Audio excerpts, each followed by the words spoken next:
A person close to me betrayed me. A person who I counted on and trusted for 5 years betrayed me. A person who I gave a high government office to betrayed me.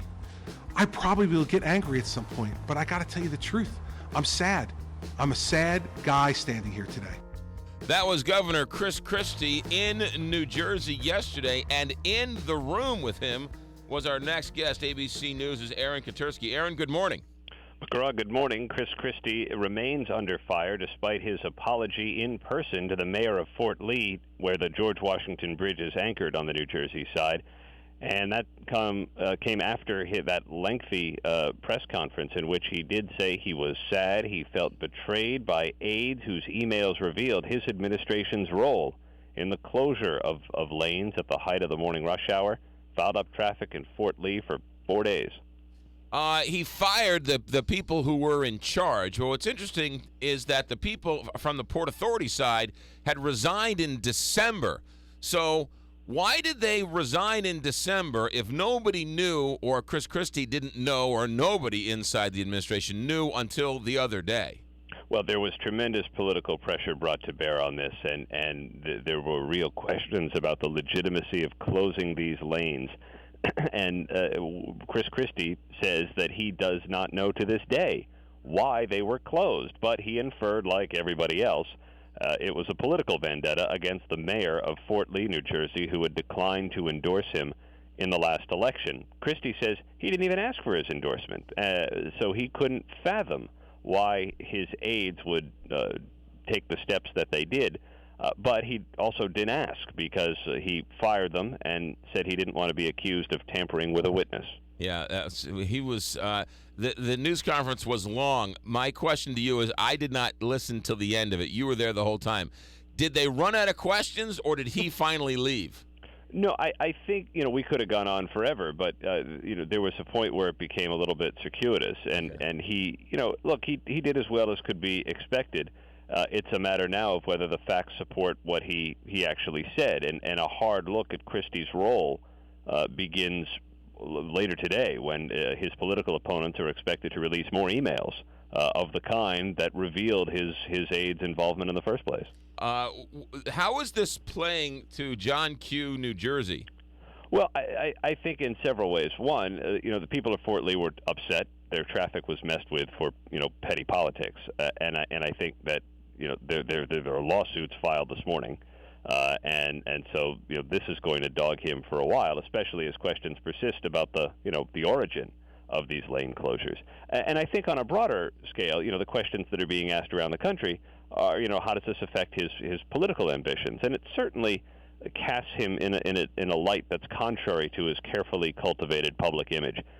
He says willingly he's brash and has sharp elbows, but he always says that those are deployed in service of the public good. If it turns out that his sharp elbows were deployed, for petty politics, that's certainly at odds with what he would want his national reputation to be. He's known as a pretty hands-on guy and a pretty top-down leader. And then all of a sudden to walk out and say, I had no idea what my top deputies were doing. Even though Christie was great yesterday, some of what he said is kind of hard to take. Well, and he was asked about that. We pressed him on that. You're known as a micromanager. He's not really a micromanager according to those close to him. He does delegate quite a bit. But there is a question of whether he sets a tone where these aides would find it acceptable to take this, act of political retribution, on the mayor of Fort Lee, and that's not a question that he was really able to answer. He says that he does not tolerate it and that the actions were unauthorized. And the mayor of Fort Lee said he takes him at his word that he did not know that these lanes would be closed for a period of time without being publicly announced. Do you think that he handled it as well as he possibly could, given the circumstances? And I also found it interesting that he went to the mayor of Fort Lee, who wasn't really ready to talk to him, but he went anyway and apologized to him. Look,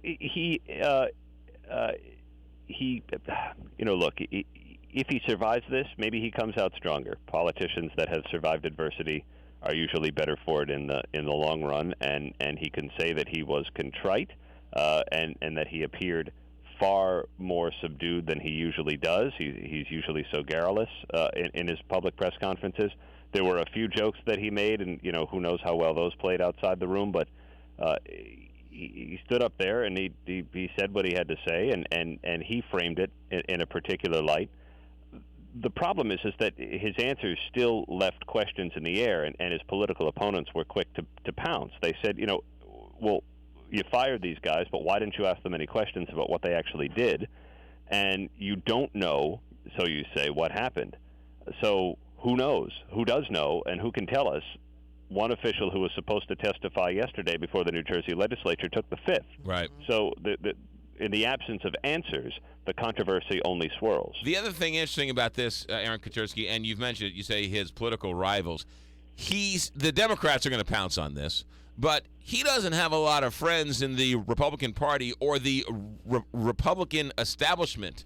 So there's not a lot of Republicans coming to his defense to give him a little cover. No, I mean, look, if you're thinking of running for president and you know Chris Christie's ambitions, you're not exactly going to be rushing to his to his aid on this. And it's always been the thought that it's going to be other Republicans who do the opposition research on him. The Democrats aren't going to have to do much. But in this particular case, there are real pressures coming to bear from both sides of the aisle in New Jersey as to what happened. You mess with people's traffic and their commute, and you stall ambulances and school buses, that becomes less a partisan issue and more, kind of a nagging question. Right, but he kind of thumbed his nose at the National Republican Party and at Mitt Romney, walking arm in arm with Obama during Katrina and saying I'm all about the state, and he was once the media darling for the conservatives, and then he's not, and so he doesn't have that media complex, that whole conservative media complex coming to his defense. Not at the moment. Now maybe eventually this blows over, and if you take him at his word and he didn't know, and he was as he said, betrayed and lied to. Then perhaps the narrative will be told as he told it, that right. He was betrayed, he was lied to, and I'm taking action, and now we're going to move on. But he does have the kind of Achilles heels of a federal investigation. He does have further legislative hearings in the offing, and he has a lawsuit, a class action lawsuit. So far, 6 plaintiffs involved over these traffic problems. So none of this is necessarily going to go away anytime soon. That's Aaron Katersky, who was in the room yesterday for the New York Times called it 108 minutes of news conference. Aaron Katersky, great job as always. Be safe. Talk to you soon. Thanks, McGraw.